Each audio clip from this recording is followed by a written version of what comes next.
Good evening, everyone. Look, I know it's cold and we've dredged out here in the cold for this exciting conversation, but I'm going to try this one more time. Good evening, everyone. Much, much better. Welcome to the first of many community conversations with our County Executive, Angela Alsobrooks.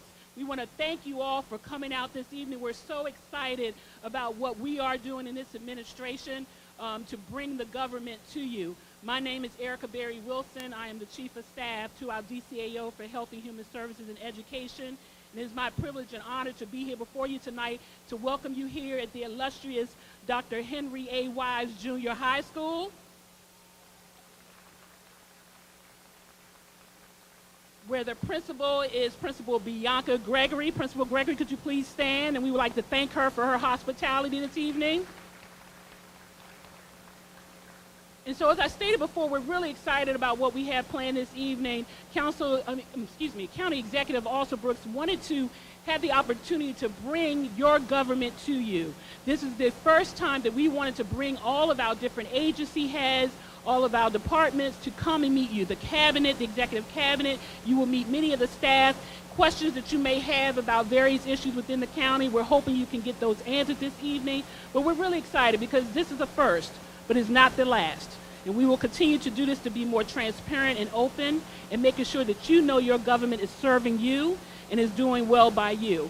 I first want to state that we do have a number of elected officials here in the audience this evening. I want to recognize them. We have State's Attorney Aisha Brayboy. We have Sheriff Melvin High. We have School Board Member and School Board Vice Chair Edward Burrows. We have Board Member Ms. Melinda Queen. And if I missed any other elected officials, we have the Chair of the County Council, Todd Turner. Thank you. And I apologize because I do not have my glasses on, so I'm going to... So I see we have several other county council members who are here this evening. I think we have Jolene Ivey from District 5. We have a member at large, Mel Franklin. And council member at large, Calvin Hawkins. And we have the clerk of the court, Mahasan Amin. And thank you, County Executive, for your sharp eyesight and your assistance. And so if I did miss any other elected officials, please, I apologize. But we do welcome you, and we know we are partners in all of this and what we're trying to do to grow pride in Prince George's County. I also have the pleasure of introducing you to our cabinet and the County Executive's administration. We have our acting Chief Administrative Officer, Major Riddick. Our Chief of Staff, Joy Russell. The DCAO for Government and Support Services, Tara Jackson. Our DCAO for Government Operations and Environmental Services, Floyd Holt. Our DCAO for Health and Human Services and Education, Dr. George Askew. Our DCAO for Public Safety and Homeland Security, Chief Mark McGaugh. And as you can see on the stage, we have a number of our agency directors on the stage, and you'll hear from them later tonight. But we have a wonderful group of leaders in our county who are leading our departments and various agencies who are sitting here in the audience. And I also want to introduce them to you as well. And again, they probably have tables out in the hall, and you may be able to speak with them either earlier this evening. You may have had the chance to speak with them, or even after today's program. Alicia Alexander, Minister for Board of Elections. Benjamin Barksdale, the Fire Chief of Fire and EMS. Robin Barnes-Shell, the Executive Director, Office of Ethics and Accountability. Ms. Renee Battle Brooks, Executive Director, Human Relations Commission. Gwendolyn Glerkley, Deputy Director, Department of Public Works and Transportation. Stephen Darcy, Executive Director, Soil Conservation District. Ronald Gill, Deputy Director, Office of Homeland Security. Leslie Graves, Executive Director for Conference and Visitors Bureau, Incorporated. She's not here. Shelby Henderson, Acting Director, Office of Information Technology.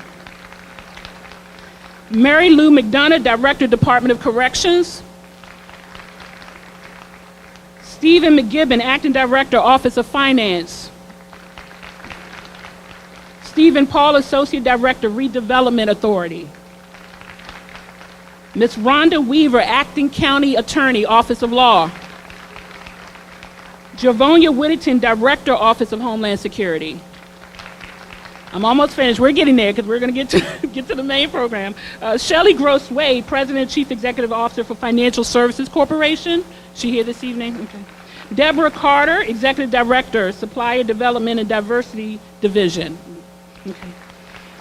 Mr. Stanley Early, the Director, Office of Management and Budget. And finally, Sandra Peaches, Executive Director for Prince George's Community Television. So again, we want to welcome you. We thank all of our agency leaders and directors for coming out tonight. So we just been joined by Councilwoman Monique Anderson Walker, representing District 8. So again, if I missed anyone, I sincerely apologize. We do want to get to introducing our student for this evening, who will be introducing the county executive, Mr. Alante Elliott, who is a junior at the illustrious Dr. Henry A. Wise Junior High School. He currently resides in Suitland, Maryland. Alante attended Turning Point Academy Public Charter School in Greenbelt, Maryland, where he served as a student body president.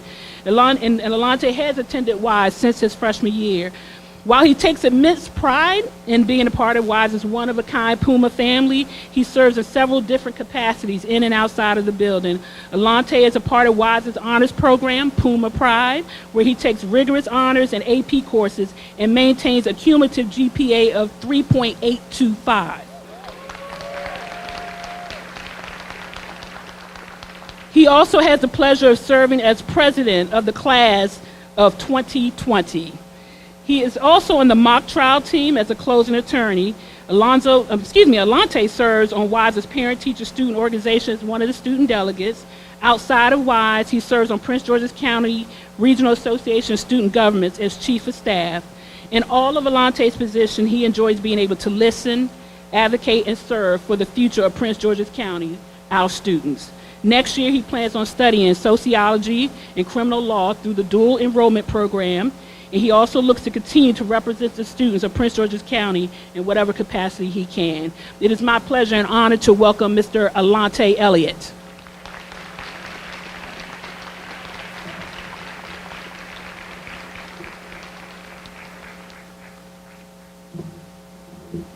Good evening, everyone. Hi there. Thank you for such a warm applause. I appreciate it. Welcome again to the illustrious, beautiful, and magnificent Dr. Henry A. Wise Junior High School, the best in PG County. I have the extreme pleasure tonight of introducing a trailblazer in PG County and someone that we all look up to inside of our school building. She is a former state's attorney of 8 years and the 8th county executive, first woman elected to the position. She was overwhelmingly voted in and has a dedication to the students here in PG County. She has dedicated her life and her legacy to continue to serve the people of PG County. She's making sure that she is up in Annapolis, making sure that we get every dollar that we deserve for a quality education here in PG County, making sure that we stay up to date and we continue to provide a positive and safe learning environment.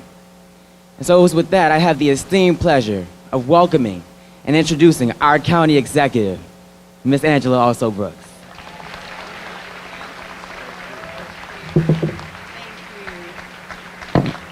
Thank you so much, everybody. Can we please congratulate Alante? Thank you so much, Alante. We are so proud of you. Thank you so much, everyone.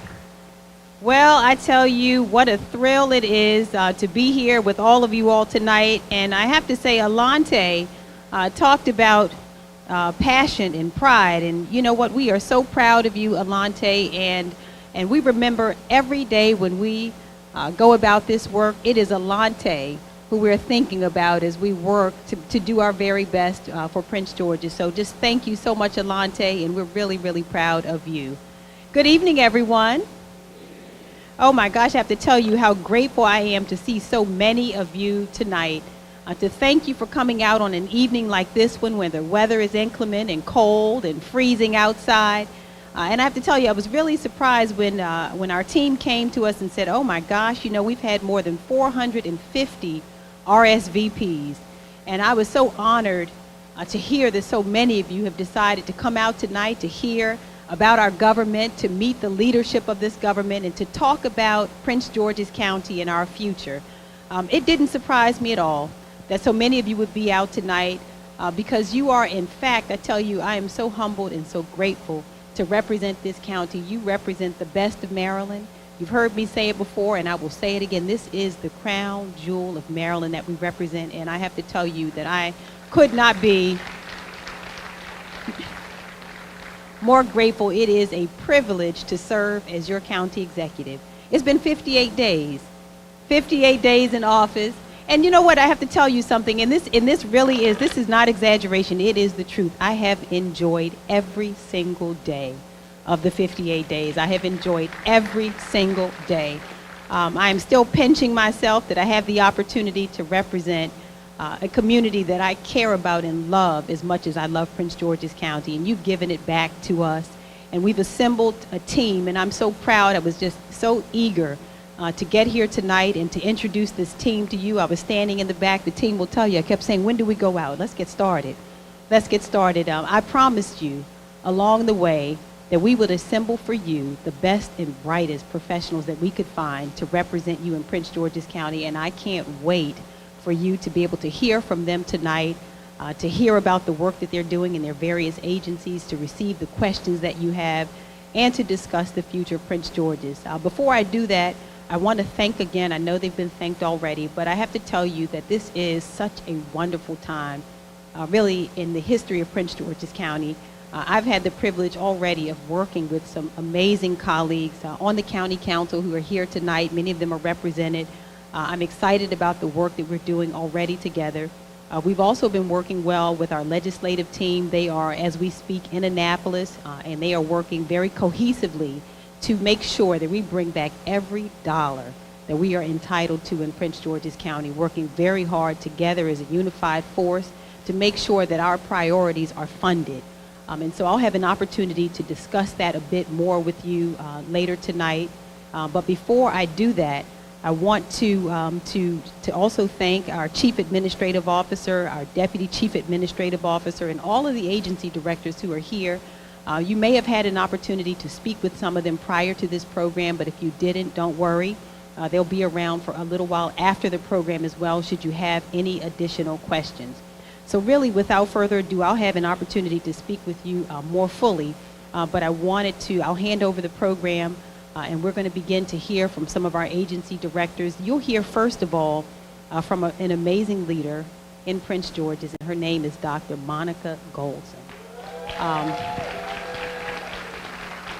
And I think the way that I should describe her is a super bad lady. I think there's nothing else that I can say about Dr. Goldson except that we are privileged to have her.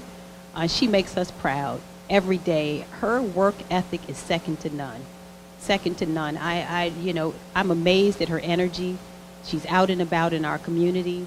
She's well respected, not only among her colleagues, the teachers and principals, but I have to tell you, you know that you're doing a great job when the students say that they can feel your presence. I spoke to a student who said to me, I can tell that something's different.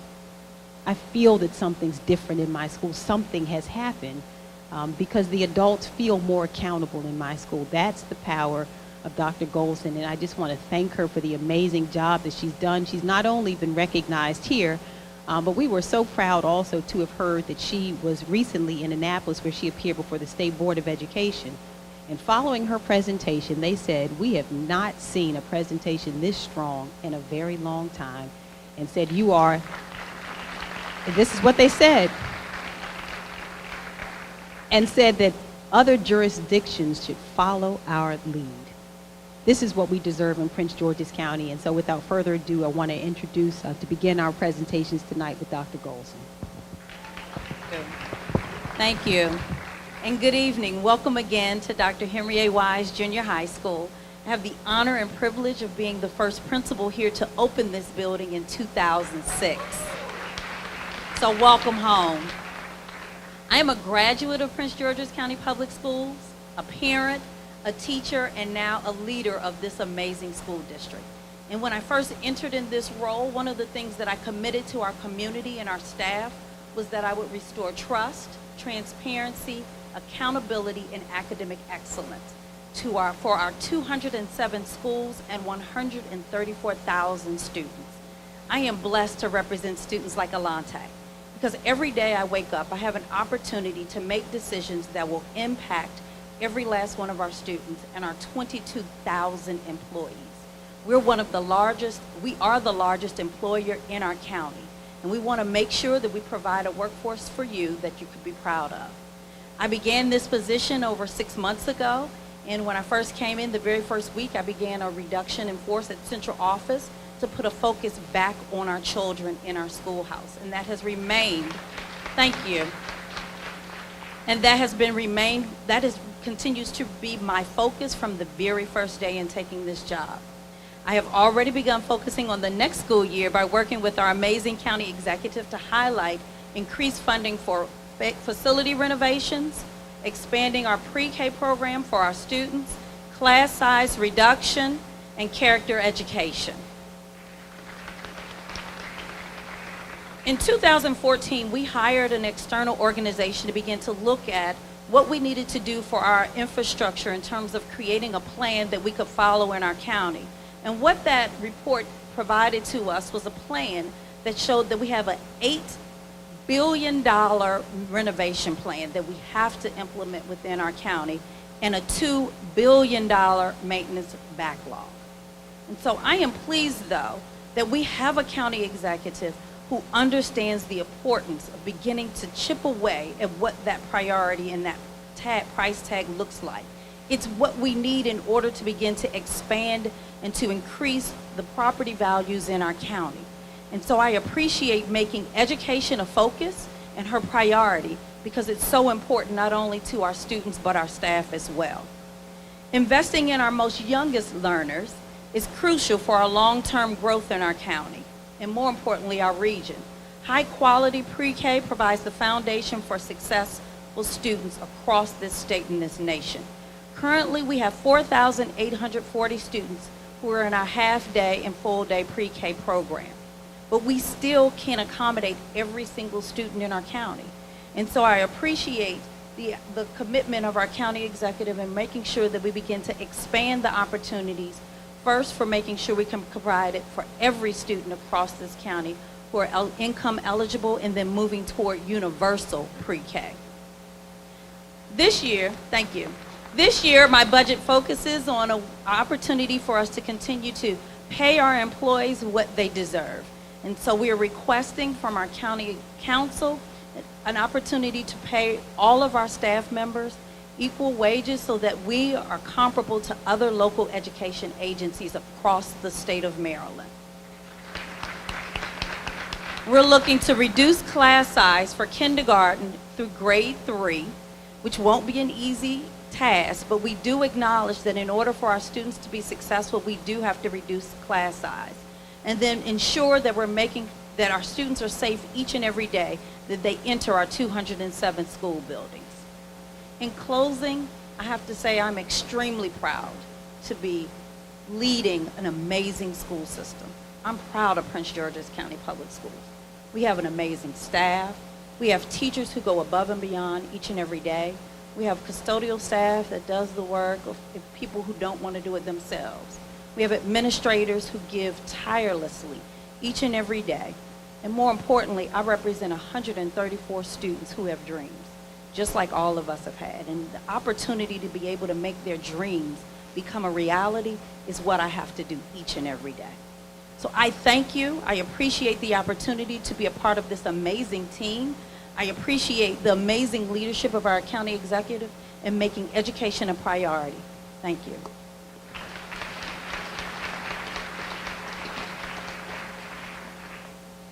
Good evening, everyone.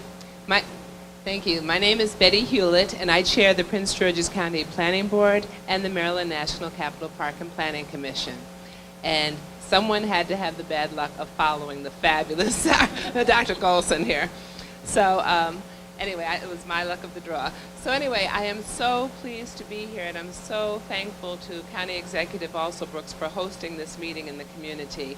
And I think before I tell you what it is that we do, I think what you will see here, after hearing from everyone here, is we rise or fall, sink or swim together. This is all about collaboration, and each one of us adds to the team, creating a tremendous synergy.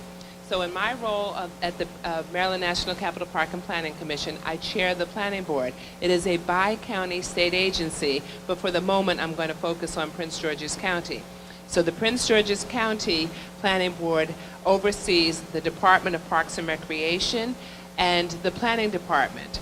So the Planning Department is charged with preparing plans for the growth and the development of Prince George's County. We currently have Plan 2035, which is a policy document that was approved by the County Council with lots of citizen and stakeholder input, and that is the goal for the growth and the development of Prince George's County. We then hear applications on individual subdivisions, site plans, and things of that nature that we either approve or disapprove or approve with conditions, all in conformance with the laws, the county laws, the state laws, the laws as enacted by the highest court in the state, and also the United States Supreme Court. We also oversee the Department of Parks and Recreation, and that is the more fun side, where, and both sides are national award winning. I have to tell you, Prince George's County and the Maryland National Capital Park and Planning Commission is a 6-time National Gold Medal Award winner for excellence in parks and recreation. We hold the national record. We hold the national record. And that is something you should toot your horn, because we don't do that in a vacuum. That is in collaboration with our elected officials, our county council members, our county executive, our general assembly, and the citizens and the volunteers and all the activists who come out and help us, who also keep us on our toes when we need to be kept on our toes. So we're very thankful to everyone, and we should all claim that award. We also have national awards in planning from the American Planning Association for many plans. We have a national award for inclusion. So we are pioneers in the field of inclusion, bringing persons with all abilities together, not isolating folks with various or limited abilities. We have major teen programs, so we have something for everyone.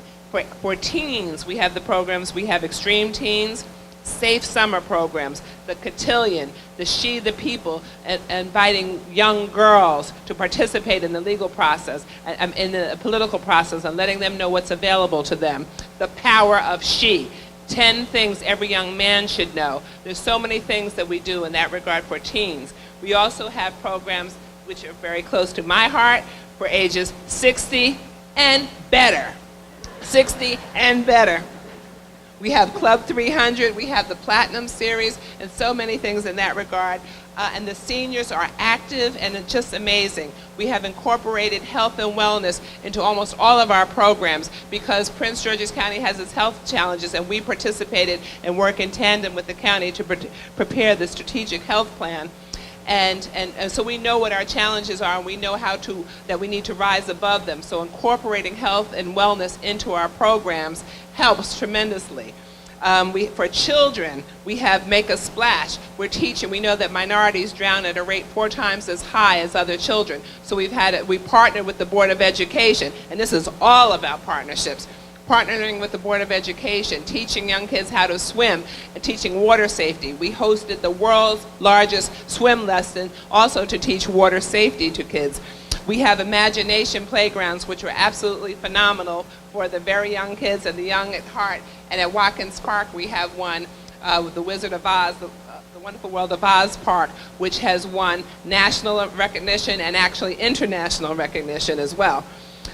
We have all sorts of performing arts venues for hip-hop, for young persons, and also some of you who might like the old school music like I do, like the Stylistics and things of that nature, Dallas Flax Dance Theater.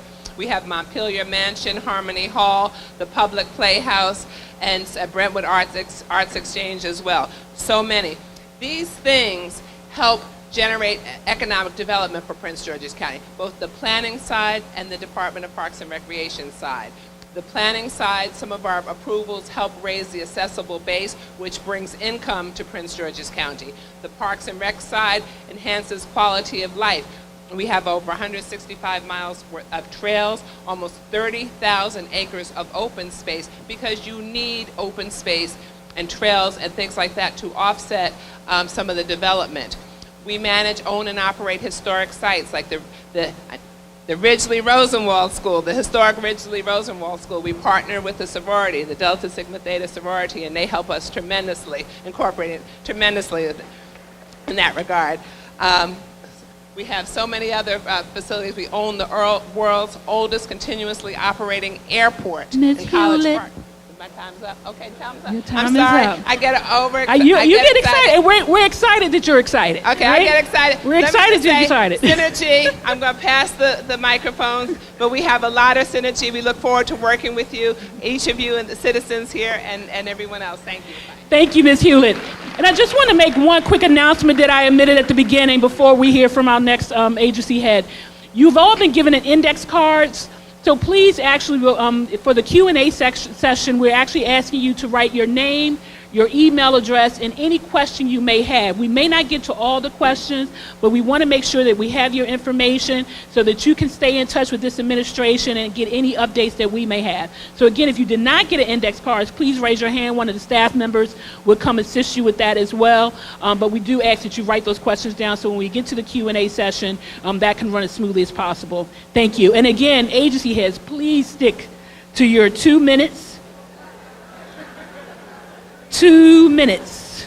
We have so many great departments here. We want to hear from all of them. And of course, we want to hear from our illustrious county executive, right? Right? Okay, thank you. Good evening. My name is David Iannucci. I'm the president and CEO of the Prince George's County Economic Development Corporation. It's my honor to run this organization on behalf of the county and to help the vision of the county executive and the county council to grow our economy. We focus on keeping jobs in the county, growing our county's job base. That's so that you all don't have to get on Metro every day. You don't have to get in your cars and drive on the Beltway. We want to create jobs in Prince George's County for the residents of Prince George's County. We're going to be focused on retention and growing our economy, but we're also going to pay special attention to the county executive's priority on revitalizing our older shopping centers, on dealing with grocery stores, on dealing with food deserts, and making sure that everyone has access to quality food and nutrition as they all deserve. We're also going to be focusing on our 15 metro stations, our transit-oriented development projects. We have great progress we've already made in Prince George's County when it comes to TOD, transit-oriented development, but we have a way to go, and I know it's a priority of the county executive and the county council, and we're going to be focused on that like a laser. So thank you very much. Good evening. I'm Walter Simmons, President and CEO of Employ Prince George's Incorporated and the Director of the county's Workforce Board. We're one of the newest quasi-government entities. We launched July 1st, but we make sure that residents have opportunities for employment and opportunities for livable wages. We also make sure that our residents have the opportunity to increase their skills, gain certifications, so they can be competitive in our labor market. We want to make sure that our residents are the most competitive in their workforce. Their households have enough income to make a livable wage in Prince George's County to afford to enjoy all the amenities our county offers, and ensure that our most underserved and residents with the most severe barriers have an opportunity to enjoy the same economic fertility as every single other resident. So we touch 30,000 job seekers per year. ranging from 14 on up. If you want to work and you want to go back to school, we have programs for you. We have a specific focus on our small businesses and medium-sized businesses to ensure that they can compete with our larger businesses. We make sure that our small and medium-sized businesses have financial incentives to hire the best and qualified residents in Prince George's County. We also make sure that we have programs for people with disabilities, people returning citizens with criminal records, our disconnected youth, our low-income populations, our single parents, our workers who are 50 plus. We want to make sure that every single resident in Prince George's County has an opportunity to live the life that they want to live and enjoy the economic opportunities and amenities that are available to them. We have a number of different hiring events and programs. We have almost 2 hiring events per week. So our job is to make sure that, one, we identify the opportunities in Prince George's County, and every resident can take advantage of each opportunity. We have a table outside. We can tell you about all of the 114 hiring events and opportunities available for youth, their parents, grandparents, anybody on your couch. Let's make sure everybody is skilled, working, and ready to go.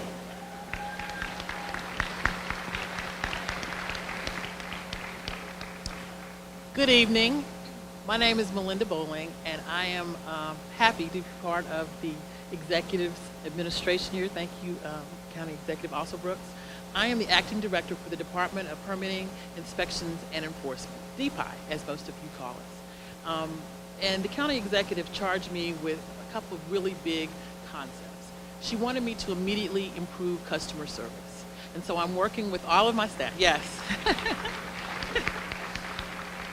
I'm working with all of my staff so that your phone calls are answered immediately, thoroughly. You get the answer that you're calling about, and that we are prompt in our email response to you if you come in person, that you get the kind of greeting that you deserve as Prince George's citizens. We're also working on quality of life with our code enforcement. We have a great team of inspectors that are all out in your communities every single day, and we want to make sure that whatever issues, nuisances, violations that are appearing, that you bring to our attention so that we can rigorously work with the Office of Law and our other agencies to make sure that we can get you the kind of quality of life that you deserve. We're also working on communications. There's so many different programs and services that we offer at DPI, and we want you to know about it. The County Executive has a focus on individuals who've been in the county for a long time. And so with that, we're going to bring services like templates so that you don't have to hire expensive design professionals, but if you want to age in your home, you can come and get a plan that's already been approved, and you don't have to go through a long permitting process. You can walk out that day with your permit for your ramp, for your deck, for your chairlift, all of those things. And finally, she wants us to work on transparency. So when you're doing business with our agency, you know from the outset exactly what's required. You have an expected timeline because time is money. And so we're here to save you time and to save you money. We're looking forward to working with each and one of you. Thank you. Good evening, everyone. Good evening. Unisha Davis, Acting Director for the Office of Community Relations, where we are connecting people and connecting resources. We are your bridge to county government, and we encourage you to be an active participant in this process. Our goal is to be visible, accessible, and accountable. And what that really means is you will hear from us, you will see us, we will be responsive. We are building a system of information and access, and we will work very hard to ensure that that information is accurate and it is timely. And speaking of systems, which I think all of you are very interested in, is 311, right? Okay, so we are working very hard to modernize 311 so where that it will rival national 311s, because our county is that good. We expect to be that good. And so with those changes, we're talking about online improvements, whether that's the website or applications. So those access points, making sure that the information is updated, it is accurate, again, timely to meet your needs. Also, we'll be working with agencies to improve service delivery times, because what you really want to know is when you call in, is your service request going to get done, right? And get done in a time that's that really meets your need. And so we're going to work very hard to do that. And then we want to be in the community. So very soon you'll be seeing us in the community, which I love to be, with our 311 on the Go program, where we're going to bring information, service to you, to our community members. And what we want to also get is your feedback, because that's going to be very valuable to us as we work to improve service delivery. And what I say is our systems will be how we do our work, how we go about being more efficient and more effective. But the why we do it will always, always be about our residents to better serve you. Thank you. Good evening, everyone. I am Shawn Stokes, and I am the Acting Director for the Office of Human Resources. The functions that probably relate mostly to you as residents is the SYEP program, as well as hiring for county jobs. There's a whole lot of other things that happen in the Office of Human Resources, like pensions and benefits, all the boring stuff that you don't want to hear about. But I do think that there is one function that you can relate to, which is training. And primarily we've been focused on training just for the workforce. But one of the things that this administration, and especially the county executive, has charged me with is looking at how we can provide more training to our residents to help with employing more residents within Prince George's County for the government. And we are definitely committed to doing that. I would say that our mission is to hire and retain the best talent for Prince George's County. So that's going to involve us being better and doing a better job of building stronger pipelines for all of the different career options within the county. What I've noticed in the first 55, 60 days, is that we do have some opportunities for public safety and other support types of functions. So I'm super excited about being here.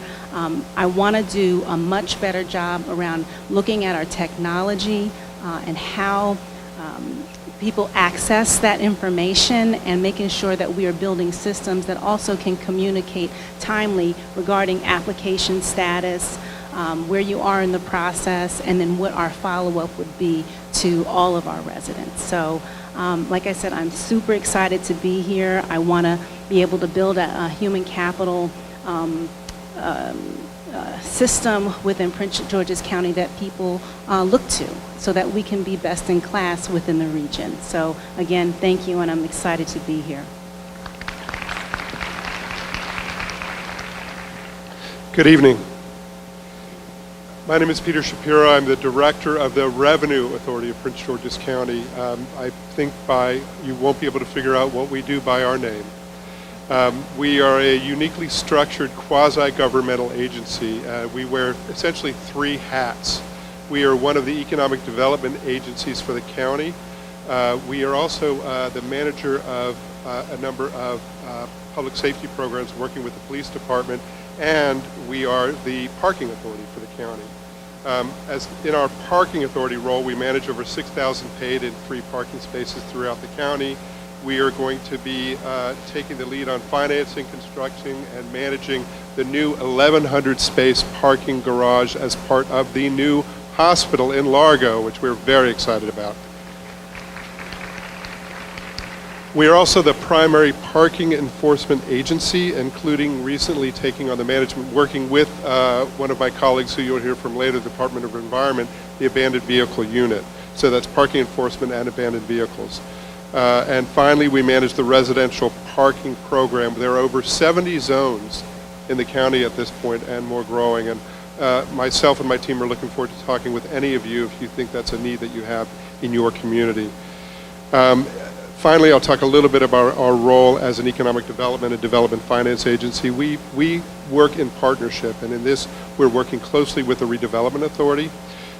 We help finance the redevelopment of the Glen Arden Apartments.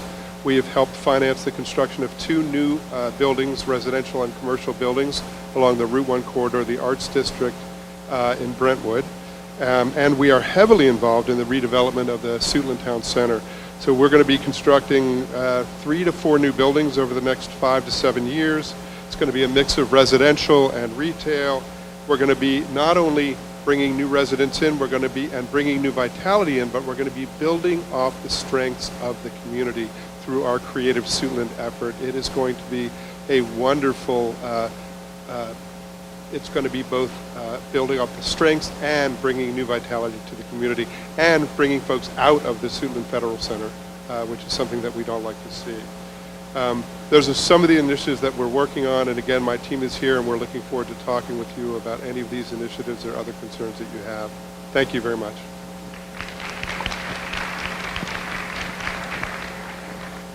Good evening. My name is Gloria Brown Burnett. I am the director of your Department of Social Services here in Prince George's County.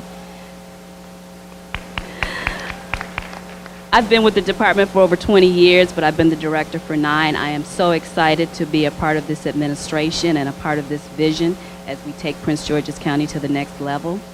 DSS is the county's primary human services provider, and we offer more than 50 programs and services that address needs within our community to stabilize and strengthen families.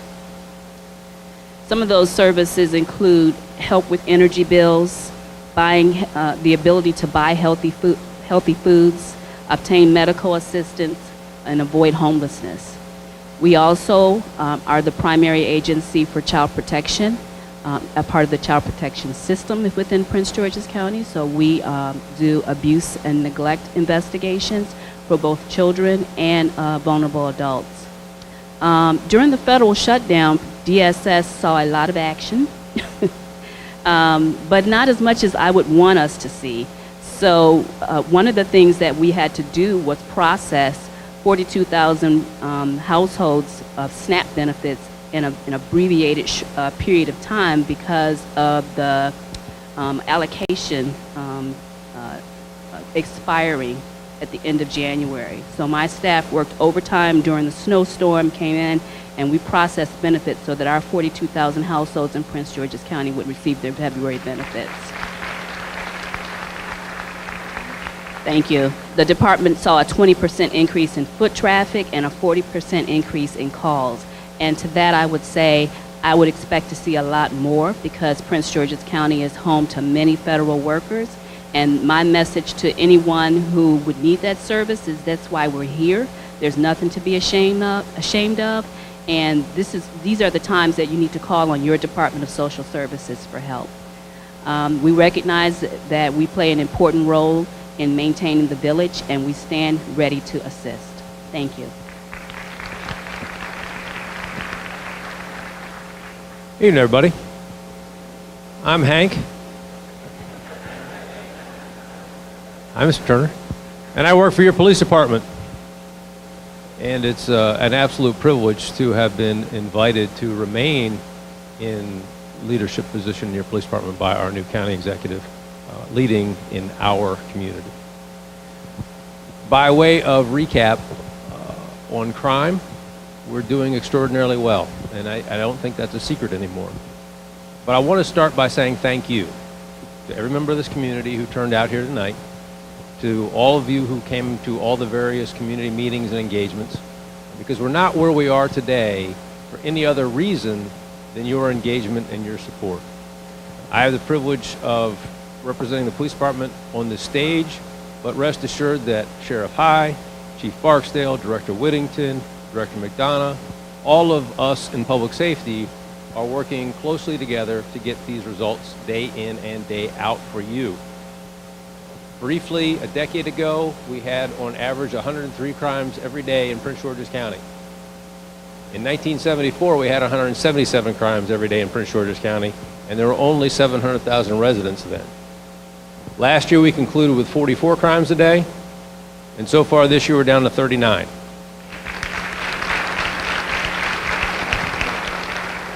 I only say that to say that I had the privilege of having Pastor Macklin, Pastor Lee, Pastor Robinson, representatives of Pastor Jenkins in my office today talking about community engagement and about how we do even better and working on those critical initiatives.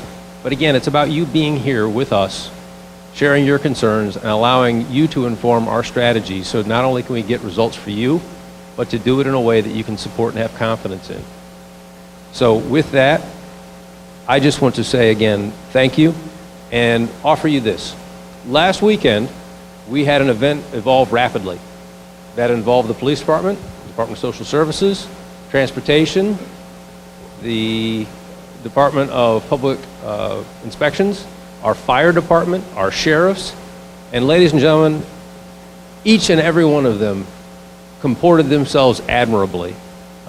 The dream team of Renee and Kay from Social Services were out there at 1 o'clock in the morning with us, and they did that work on your behalf extraordinarily well.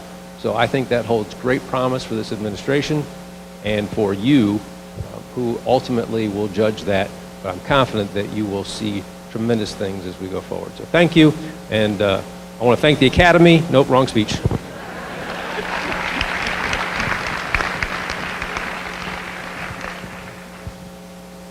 Good evening. My name is Estella Alexander, and I'm the Acting Director of the Department of Housing and Community Development. I just want to share with you that County Executive Alsobrooks has charged our department to look very closely and to come up with ways to address some of the matters pertaining to housing for seniors, to look at housing challenges in the Inner Beltway, and to look at how we can work to improve neighborhoods through our neighborhood revitalization programs. These are big challenges. Housing is key to the economic prosperity of the county. And to that end, the department has recently completed a comprehensive housing strategy, which fundamentally lays out the blueprint for housing in the county for the next 10 years. It allows us to focus on ways to attract new residents to the county, millennials, to maintain the residents who are here, our seniors, our long-term residents, and to build on the county's strategic investments, including the transit-oriented development sites and the T&I sites. And so with those three primary principles, we now know what we need to do to improve housing in the county. We have, as you may know, three departments within the Department of Housing and Community Development. We have the Housing and Community Development Department, we have the Redevelopment Authority Division, and we have the Housing Authority. Together, our charge is to address the needs of those who need our assistance, housing-related services, and assistance in finding new living conditions. We have three primary programs that I want to mention tonight to support our housing efforts. One, and most importantly, is the down payment and closing cost assistance. The department provides up to $15,000 to eligible first-time home buyers. And we have launched this program several times. This is the third launch, and it's very successful, and it is open now. We also have a housing rehabilitation assistance program, which is targeted to eligible households that may provide up to $60,000 for a household to improve their homes. That could be improvements for plumbing, for roofing, for electrical services. And so we found that those programs have been very effective, very useful, and we've had a lot of participation and interest in them. And last but not least, many of you may know that the department provides community development block grant support to a number of nonprofits. We support approximately 50 to 60 nonprofits during the course of a given year, and we award approximately $5 billion. Those nonprofits act as extensions of the Department of Government to assist various residents, as well as community activities, as well as programs in our communities. So we look forward to expanding these programs, to building upon the recommendations as outlined in the comprehensive housing strategy, to help to build homeowners in the county, and to continue to serve those persons who have the greatest needs and through our various activities. So thank you very much.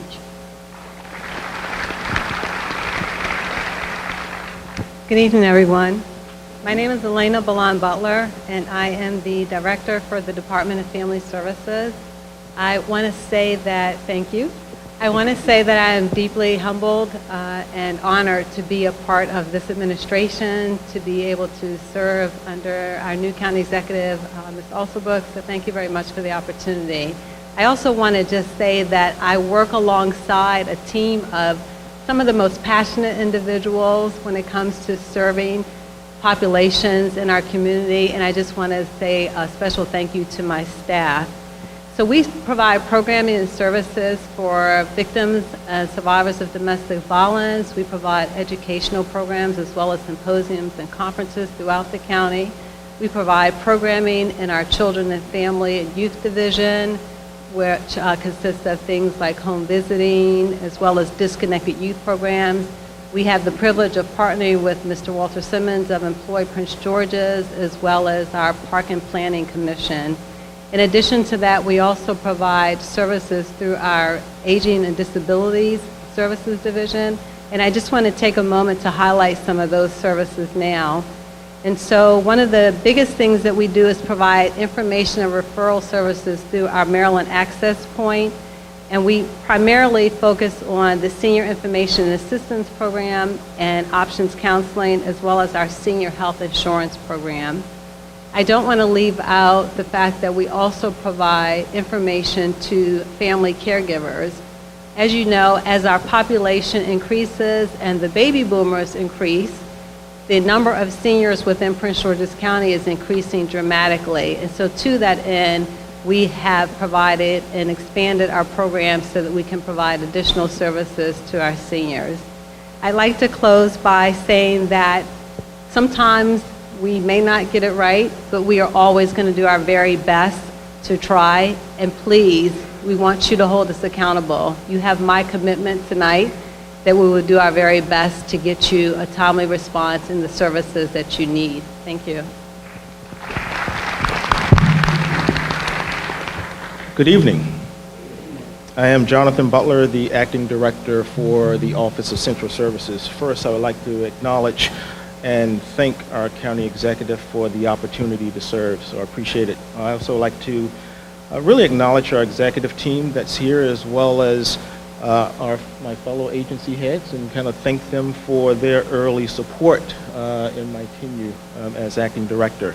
So, Office of Central Services, affectionately known as OCS, is primarily an internal service delivery organization, but with a few public-facing components for the county government.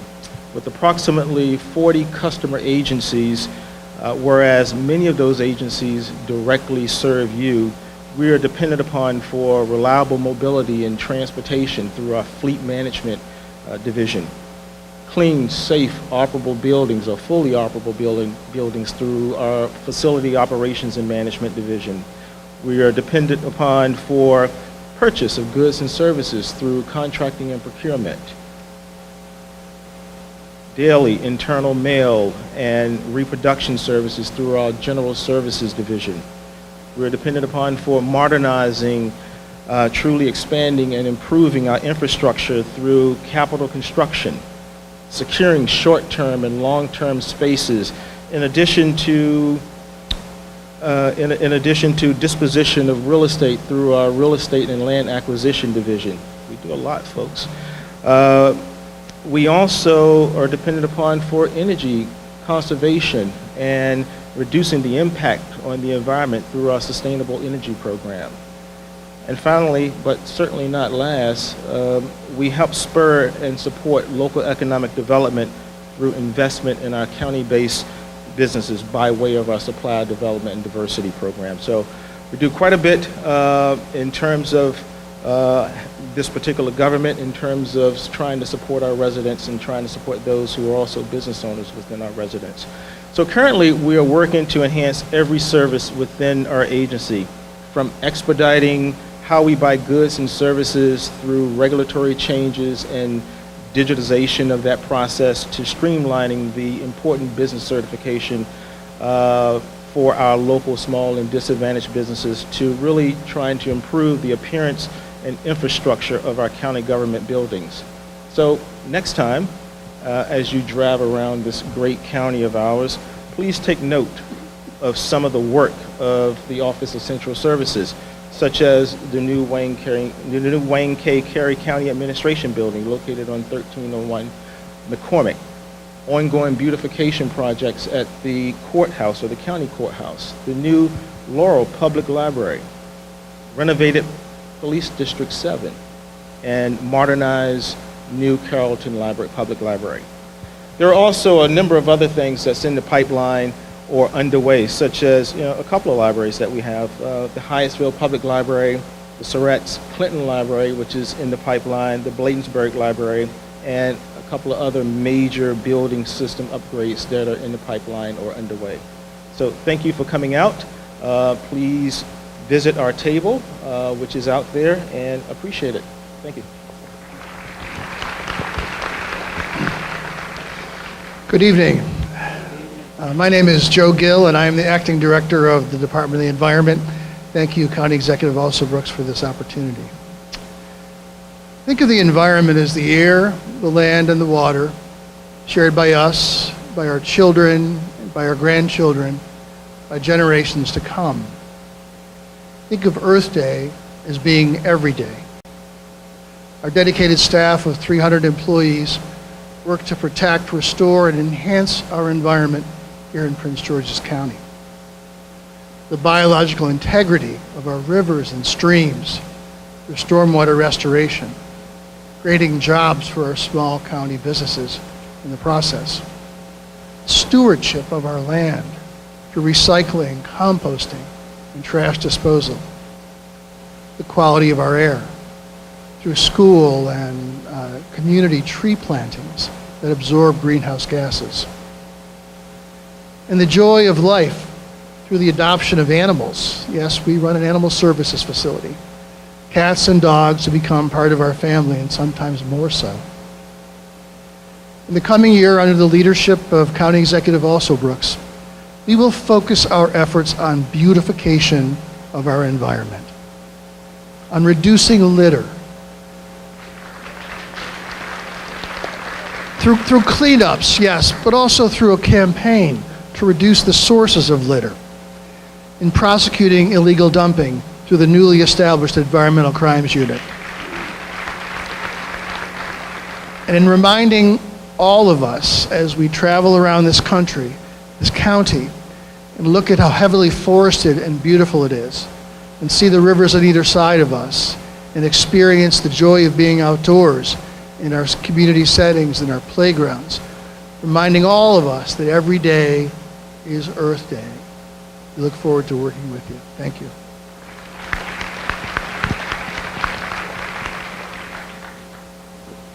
Good evening. I'm Terry Bellamy, and I'm the Acting Director of the Department of Public Works and Transportation. First of all, I want to thank the community for allowing me to be a part of this exciting team and be a part of Prince George's tomorrow. I want to thank the County Executive, Alsobrooks, for having the faith and selecting me to be a part of the team, and I'm enjoyed every day. For the community, I've had an opportunity to meet with many of you already, and I want to thank you because you've been very kind to the organization which I head.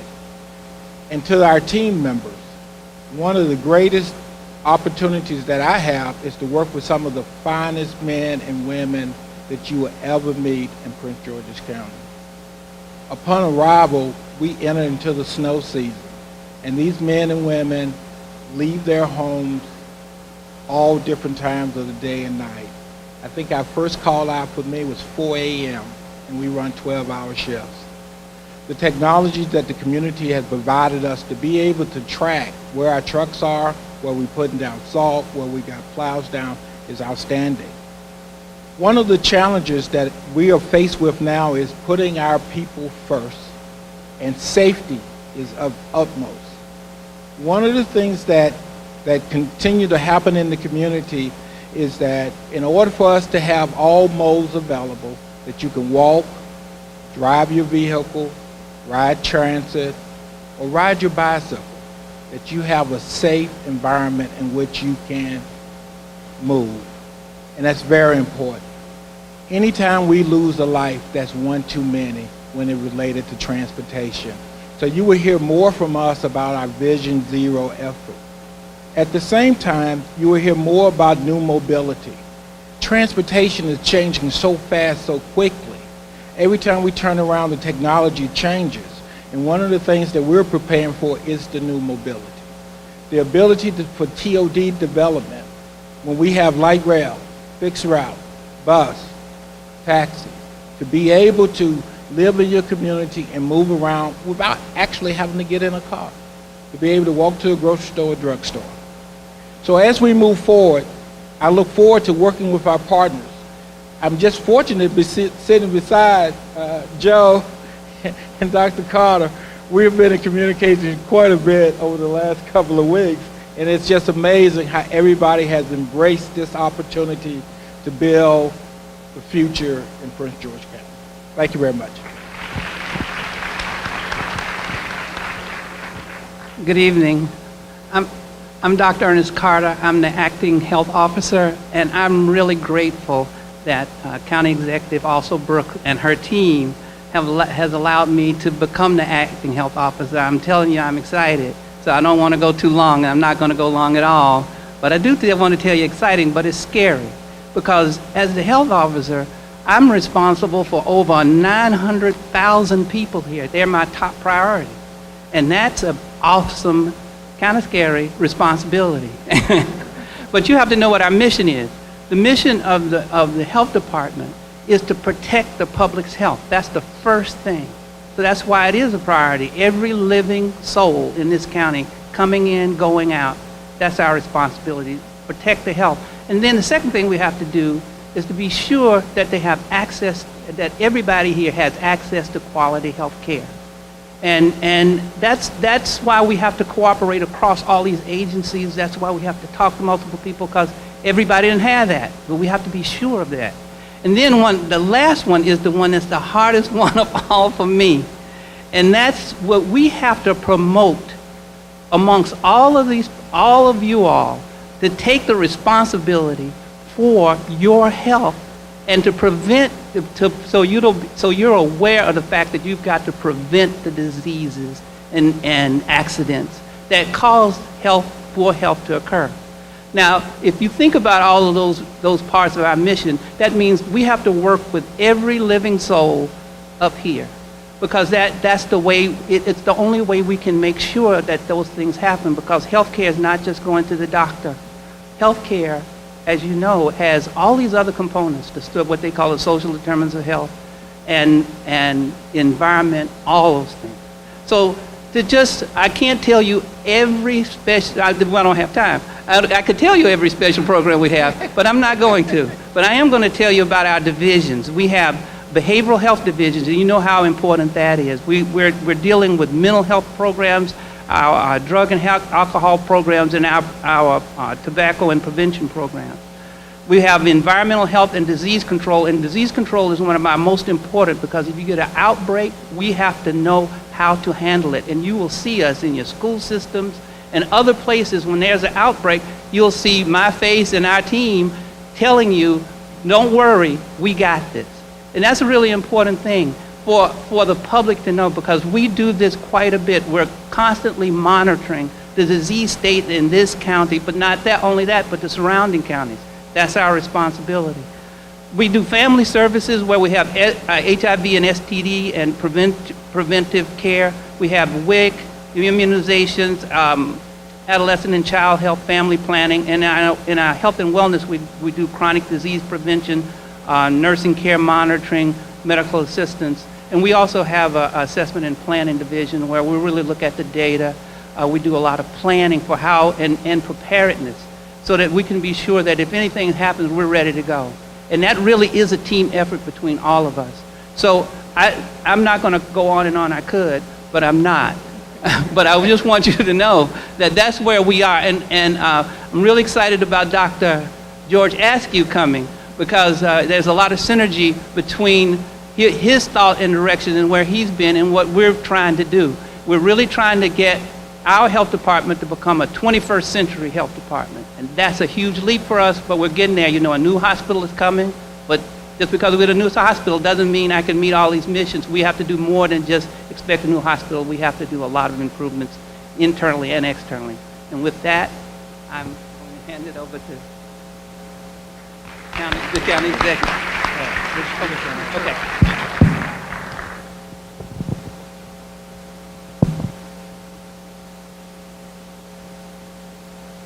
Help me please to thank our agency heads tonight for being here and presenting so well. And I have to say, I am so proud of this group. I wish that you could hear. I know we only had a few minutes for each to present to you tonight, but truly we have assembled for you the best and brightest, I tell you, anywhere in the region. We took the time to interview and to screen each very carefully, to vet all of our agency heads. They are here from near and far. You heard about Dr. Askew. I wish we had an opportunity to hear from him. We stole him from New York. In fact, he just came in, I believe this week. He'll start with us next week. But he was working in the de Blasio administration in Brooklyn, New York. We heard from Terry Bellamy, for example, and what he was describing to you is he came from Durham, North Carolina, and as soon as he arrived, we had the snow, and so we had to get quickly to work. But we have assembled, I tell you, this is the best and brightest, and so I'm so proud of them, so grateful that they are here, as well as the others who did not have an opportunity to present to you tonight. And you know, this is important to me. You've heard me say over and over again that you can't represent people you don't know or understand. And so the point of tonight, and this is not the last opportunity that we will have to come before you, but it is extraordinarily important to me and to this administration that we are connected to this community. We represent you, we work for you, and so bringing out the government to you, we don't want to wait for you to come to us. It is important for us to come to you tonight, to let you see the leadership in the government. In a few moments, we'll have an opportunity to hear your questions. It's also important that these agency heads and the rest of our government will come out and have an opportunity to come to know you as well. So expect to see this over and over again from this government. You heard Iannucci. She has an ambassador program that she's really pumped about to get ambassadors throughout the county. So you'll see us at all of your civic and homeowner association meetings, and we'll be very active. So I want to thank them again. And before we go to questions, I wanted to have an opportunity to share with you some of our legislative agenda. We are excited. We are in Annapolis right now. And as a matter of fact, our legislative director, Tiffany Harvey, is here. Tiffany she probably went back to Annapolis. That's what I'm hearing. Paquia and Candace and David Sloan. I tell you, we have a team in Annapolis. They are setting it on fire. And I'm really excited about the talent that we've assembled to lead us in Annapolis. But I want to talk about our agenda a bit. And what I can tell you is that everything we do is centered around one theme, and that is growing Prince George's pride. You've heard me talk about how proud I am of Prince George's. I think you heard that echoed some tonight in the remarks as well of our leadership. But we are so proud of Prince George's County, and so our agenda is designed to address particular areas. One is education. We heard from you loud and clear. And so it is the priority of our administration to focus on the education of our children. What we understand is that education is the most profound obligation of government, and I am obsessed with the future of our children, and that's no exaggeration. And so education is our first priority. Our legislative agenda reflects this. There are a few areas. You've heard about our construction needs. You've heard about the building and facility needs that we have through Dr. Golson, who told you that they are in the $8 billion range. And so we are very much behind in terms of building school facilities, repairing school facilities, and what we understand very clearly is the facilities that we send our children to every day speak to them. It says something about what we think of them and how we feel about them and what we feel about their education. And we want our children each day when they arrive in their facilities, in their schools, to know what we think about their future and about their potential. And so we want school buildings that are befitting of our children, that are befitting of the teachers who we ask to come into those buildings each day. And so that investment, a construction budget, is a priority for this administration, making sure that we bring to our children the dollars that they deserve to build first-class facilities in Prince George's County. And I have to tell you that in my mind, this really shouldn't be so much of a struggle. You've heard, for example, about the lockbox funding. Many of you voted for the lockbox to ensure that the money that comes from the 6 casinos in the state of Maryland, this is what was promised to you, right? Is that the money that was generated at the 6 casinos in Maryland would go to education.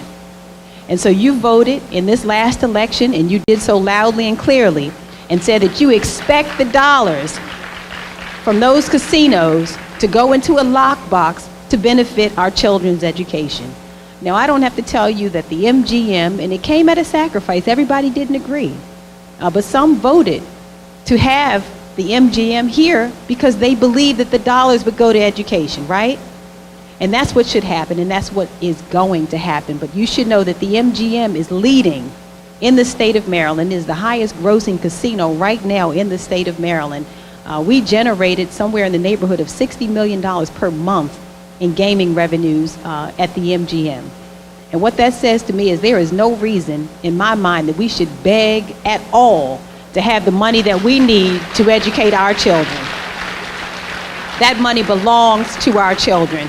And so we've been very aggressive in Annapolis in terms of making the appeal, in terms of our construction needs. The governor has already made the announcement, you probably saw us join him, that he expected to put additional dollars into the construction budget this year, somewhere in the neighborhood of $74 million. We'll see whether that comes to pass this year. But that is a decision that the governor gets to make, is how much each jurisdiction gets for construction. But that is what we're looking at, is an increased construction budget this year that will come back to Prince George's County. Now, it is not just the building of facilities that is important to us, but we understand that we need money, operational dollars for the classroom as well, right? We talk about reducing class sizes and paying teachers, and we understand this is the second largest school district in the state of Maryland. We understand as well that we have a very large population of students who have great needs, an at-risk population. 61% of our students are on free and reduced lunch who attend our public schools. We know as well that 20% of the students we educate are special needs, have special needs and learning disabilities. And we know as well that we educate a very large population of students who speak English as a second language. And so you all have heard about a concept called Kirwan, the Kirwan Commission. Many of you are familiar with education funding. How many know about Dr. Alvin Thornton? All right. And the Thornton formula. And by the way, I'm so pleased that Dr. Thornton agreed to chair our school board. And Dr. Thornton and the Thornton formula. But now we have the Kirwan Commission. And the Kirwan Commission will decide the formula as to how much money comes to each jurisdiction. And we know, because of the large needs that Prince George's County has, that we deserve a large share of those funds. Now, the Kirwan Commission has delayed its decision on the formula. We were a little disappointed about that. We expected to have the formula decided this year, but the Kirwan Commission decided that it needed a little longer, but that instead we would focus this year on the expansion of pre-K. We would work to address the needs of students with high concentrations, schools with high concentrations of at-risk students, and also provide additional support for teachers. What we've heard about Kirwan this year is that we have in the neighborhood of $325 million in the state of Maryland that will be divided among the 24 jurisdictions. And so we've been in conversations with the Speaker of the House, as well as the President and other members of the leadership in Annapolis to get a sense for how those formulas will be decided. But we're expecting to be able to have Kirwan dollars coming to us, operational funds, to make sure that we're able to focus on what happens in our classrooms. And so this will be extremely important to us. We ask you to stick with us in this to make sure that we are making the case that we deserve, again, a disproportionate amount of those dollars, because we educate a disproportionate number of students who have particular needs. Thank you. Now, in addition to funding for the classroom, we're also focused on career and technology education. What we understand is this. All of our students are all gifted. Let's just start there. We educate extraordinary students who have different interests. And we want to make sure that all of our children have the opportunity to be career and college ready. That means that the ones who are interested in going to college, we want to make sure we have the specialty programs that will support their interests. But guess what? Some of our kids are not interested in college. And it's not because they are not intelligent. It's because they have different interests. And so career and technology education is going to be exceedingly important to make sure that every child has a path to succeed in our school system. And so career and technology education is going to be important to us. Currently, 23% of students statewide graduate with an independently approved or career and technology education credential. Prince George's County's rate is 10%. That's the second lowest in the state. And what this means for us is we have some work to do in order to provide to each of our students who will have that interest, career and technology education opportunities. And so this is a focus for us. Now we know that it is not just what happens in the classroom that decides the success of our children. Instead, you heard even from Dr. Golson that we'll be focusing on character education. How do we build not only kids who are academically inclined, but we want to make sure that we're focusing on the emotional needs of our students, on the physical needs of our students. In other words, a holistic approach to education. And what this means for us is that we're going to have to not only invest in the classroom, but we were so excited this week to announce our Youth Sports Initiative. Now, the Youth Sports Initiative does not mean that we are interested just in whether or not children become athletes. That is not it. We've missed the point if we said that.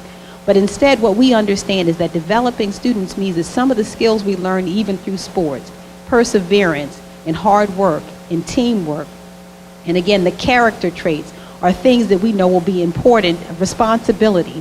These are all traits that are important to building strong students and strong people. And so we are investing not only, again, in constructing schools and in teacher salaries and lower class sizes, but we want to make sure that our kids have an opportunity to develop as people as well.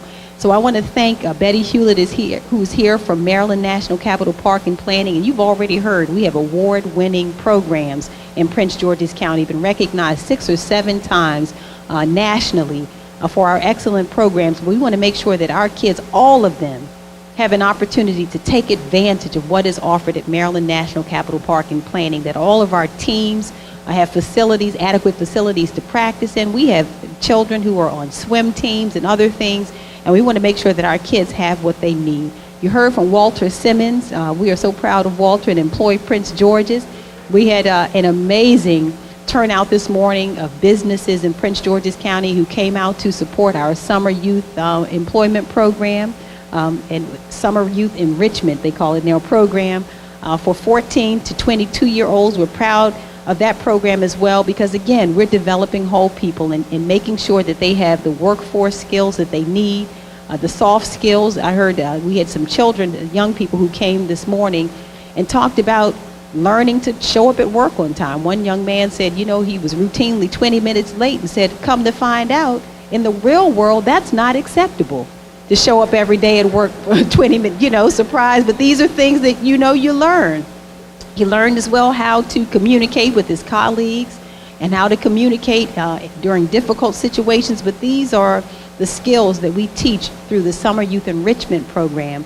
And we have, you know what, we've decided as well that we're going to aim high in every single endeavor, that we have currently about 3,000 young people who we employ, but we decided that we could aim higher, and we're going for 6,000 this summer to make sure that Prince George's County youth have an opportunity to participate in these programs. And in fact, let me just say that to you, one of the themes that I hope you will hear, and you'll hear me talk about this a lot, is the culture. The culture is what we seek to continue to improve, and you'll see it inside and outside the government, making sure that we provide to you first-class service and treatment in everything that we do. We're aiming high. We're raising the standards in Prince George's County, which is why we came right in and said, you say 3,000 kids? I think we can do better than that. Our kids deserve to double it. Let's go 6,000 right away. Let's expand the age. We've expanded the age now from 14 to 22, and by next summer, it's our goal to go to 24. Our children need us. They need us, and many of them need us beyond 18, 19, 20. Our kids up to 24 need our support, and so we're going to expand that program so that our kids up to 24 can benefit. Just a couple of more areas because I know you have questions and it's cold outside and we got to get you home safely. County beautification.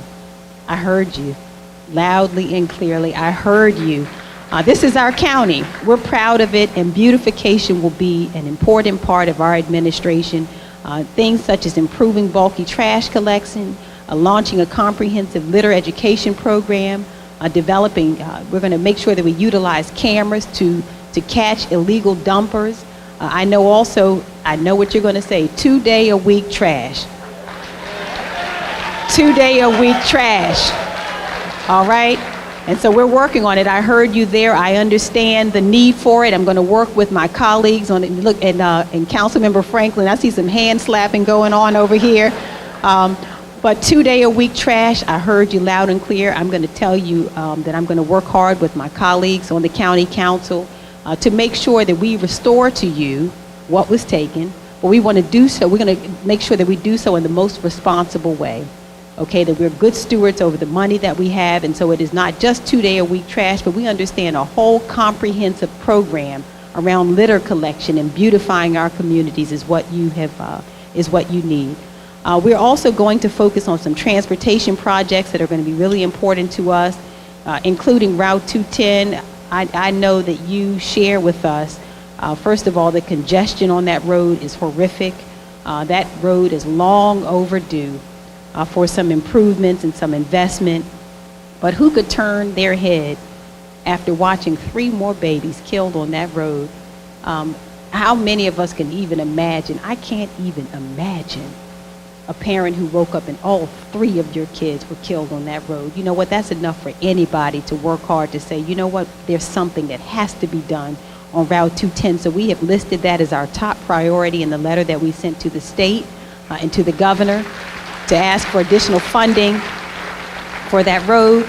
But we also want to see improvements around Arena Drive. We're so excited about the new regional medical center that is coming to new downtown Largo.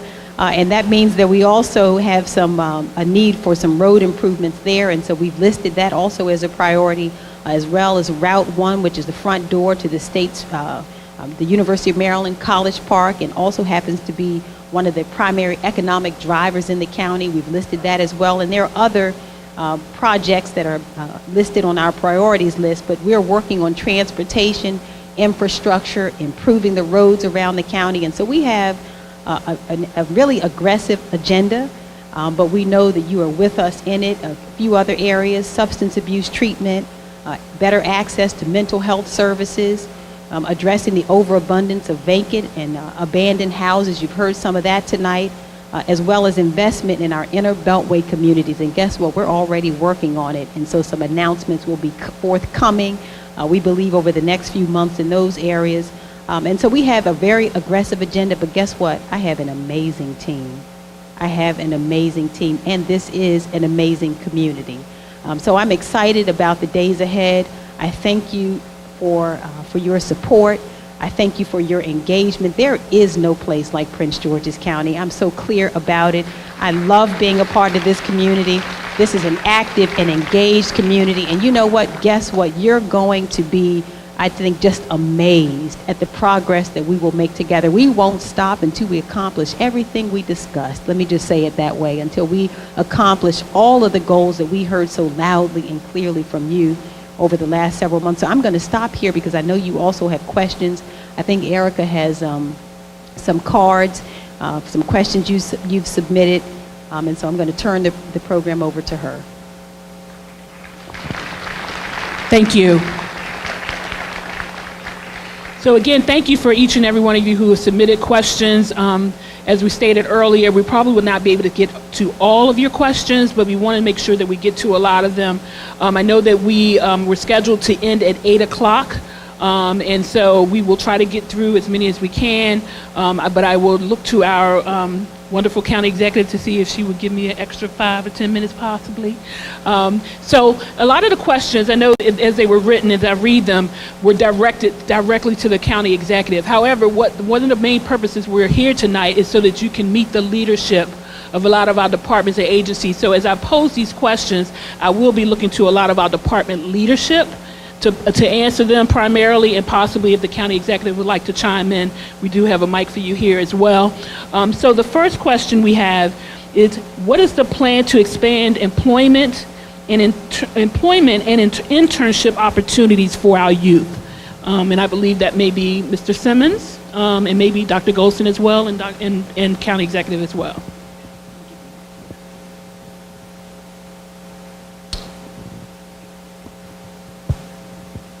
As the county executive mentioned, one of the major initiatives is expanding our summer youth enrichment program through a partnership with the Office of Human Resources and Management this year, doubling that program, as well as expanding the age ranges to provide those summer work experiences.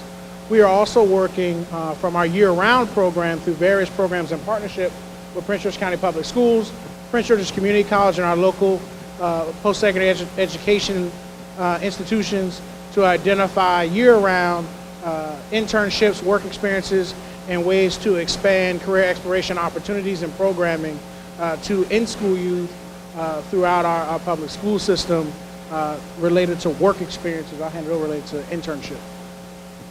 I just want to add, for Prince George's County Public Schools, we started a program to launch apprenticeships for career and technical education for students who will be getting to get their certification in those technical skills areas, as well as continuing to acquire the credits that they need to be fully certified. The next question, what are the plans from the county to bring grocery stores to the 20743? Not a vegetable market, but a real grocery store with variety of food.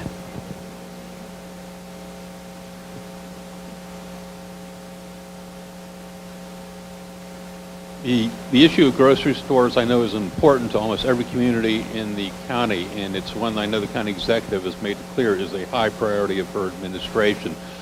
We are working with every named grocery store chain that you can think of.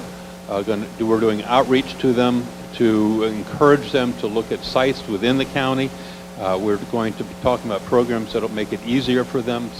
There are some tax programs maybe to give them advantages.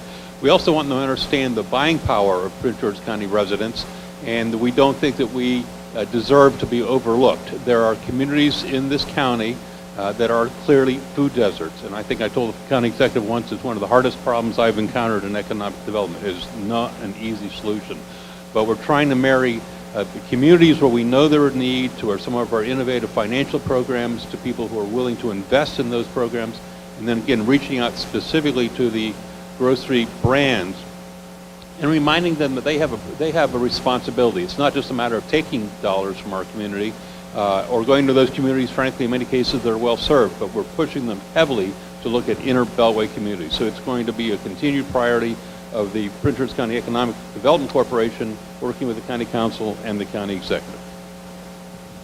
Thank you. I have a concern rather than a question. The concern is absolutely unsightly amount of trash and litter on our county streets, neighborhood streets, state maintained roads in the Beltway. Trash and litter are everywhere. Interestingly, if I drive on Route 301 into Anne Arundel County toward Annapolis, the litter stops at the AA County line. What is being done to address this concern on a permanent basis? This is an issue that has been more noticeable in the last 5 years. So I can answer. So what we know is exactly what you said, is that on the roads that begin with numbers, those are state roads. And we have a concern about how those roads have been maintained. And so one of the pieces of legislation that we put forward this legislative session requires transparency on the part of the state government. We want them to publish their schedule for maintaining certain medians and roadways so that we can coordinate our efforts in the county, and also, quite frankly, so that we can monitor the difference between how our medians and roads are maintained and how they're maintained throughout the state. And so we want that information to be transparent to us and published, because we can agree with you that sometimes there is the feeling that our roads and medians and such are not maintained as well as they are in other places. Now that means the county also has to do its part in making sure that we maintain those roads, and you've already heard the commitment from the Department of Public Works and Transportation, and DOE will be working to make sure that we're not only putting together our own collection program, we are increasing the fees for illegal dumping. We're putting cameras up to catch people who are dumping those materials. But I'm going to be honest with you, a litter education program is also very important, because the litter does not get out there on its own. So we'll collect litter, but it's going to be extremely important, and we need your help with this, that we educate our neighbors, friends, and relatives about dumping and about throwing litter. It should never be thrown out in the medians and roadways. That's what trash receptacles are for. And so we're going to make sure that we increase the number of trash receptacles, but it has to be a comprehensive effort. Again, if we spend all the money just to pick up these items only to have them thrown back down, it won't work. And so it has to be a partnership between the county government, the state government, and our residents as we commit together to make sure that our community is as beautiful as we deserve it to be. And so that's some of what we're doing. But we do have legislation in this legislative session to increase the fines for dumping, and to make sure as well that we're publishing. We want published the schedule for the state as to how they clean these medians and other areas.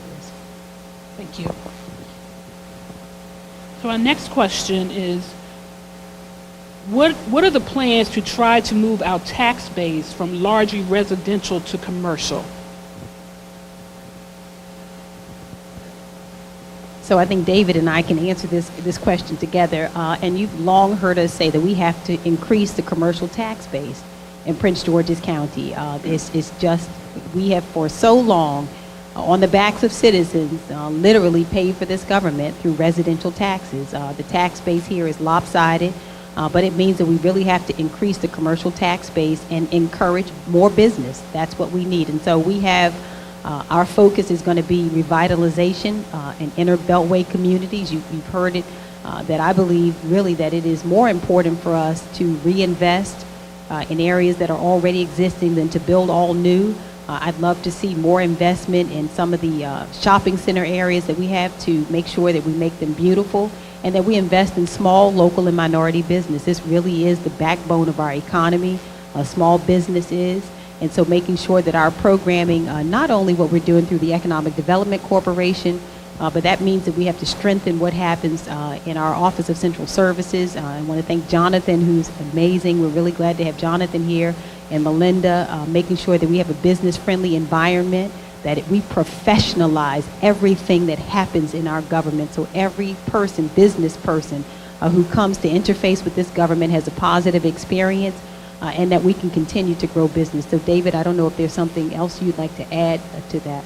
You've covered well. The more we can grow jobs in the county, the more employers there in the county, the more there are opportunities for you as residents to have jobs in the county, the greater the commercial tax base. And the good news is over 8 years, actually, there's been an improvement.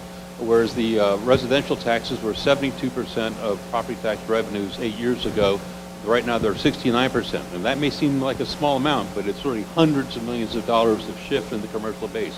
So that every time we can bring a company here that has a 100,000 square foot office building, it's going to have 400 employees, and it's going to make $360,000 a year in property taxes.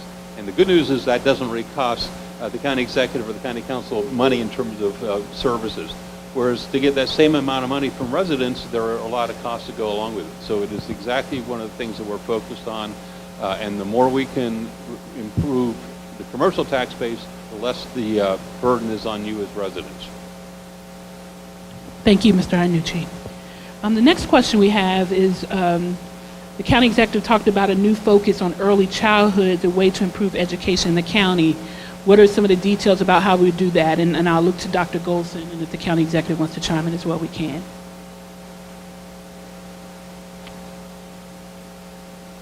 As stated earlier, we already provide support and services for over 4,000 students in our half-day, full-day pre-K program, and that's for students at age 4. But we also have a robust before and after care program that we provide for our students as well. We have 3 early childhood centers where we do provide supports to students before the age of 4. And we also, through our Montessori program, provide instruction for our students beginning at age 3. As stated earlier, though, as part of Kerwin Commission, one of the things that is included in Kerwin Commission is additional funding to focus on early childhood. It's important to know that those 4,000 seats that we have, we pay for that out of our general operating budget. That actually is not funded by the state. And because that's a priority for our county, we've made it important to make sure that we use our operating funds to support early childhood. But our funding for per pupil expenditure begins at age 5. And part of the Kerwin Commission will look at how that formula funding is created so that those districts who have forward thinking in terms of early childhood can begin to get funding to support an expansion of those programs. Thank you, Dr. Golson. I apologize. The next question, we're going to take 2 more questions. And again, I want everyone to be assured, if you submitted a question and you included your contact information in that question, we will forward your question to the appropriate agency and have them send the response to you. Also, you will have opportunity after we end the program. Our agency directors and heads will be here. You're happy to come speak with them if you want to ask them the question directly as well. Next question is, what are the plans for decreasing greenhouse gas emissions in our county, especially for county operations and through providing transportation options for all county residents?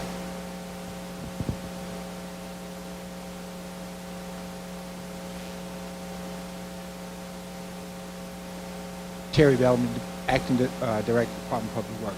On the transportation side, one of the things that we're looking at, as I mentioned, is new mobility, to basically put more buses, paratransit vehicles, and have them be what we call green fuel.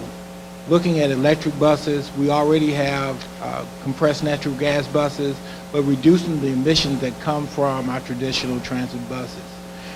Most people, when they get behind a bus, see the black smoke that's going up, and that's the diesel buses. So over a period of time, as we bring new buses into our fleet, you're going to see clean diesel buses, you will see the electric buses, and we're working with PEPCO as they are now started a program to start to give grants to put electric charging stations within the county, additional electric charging stations. So for the electric vehicles, you will have an opportunity to be able to charge your vehicle. As the Director of Revenue indicated, as the new garage is being built at the hospital, you're going to see more and more of those electric charging stations going in new facilities, not only the ones that we do, but the ones that the private sector create. And we continue to work with the Department of Environment on the same issue. Greatest thing in the world are trees. Trees absorb everything, nitrogen, carbon, everything. So we can do as much as we can with the greenhouse emissions in our county due to our own factories and whatnot, but planting trees will improve the air in which we breathe everywhere. We will work on doing that. Thank you. And the last question that we have, do we have a plan to engage and work with grassroots nonprofit organizations within the county to help residents in at-risk communities?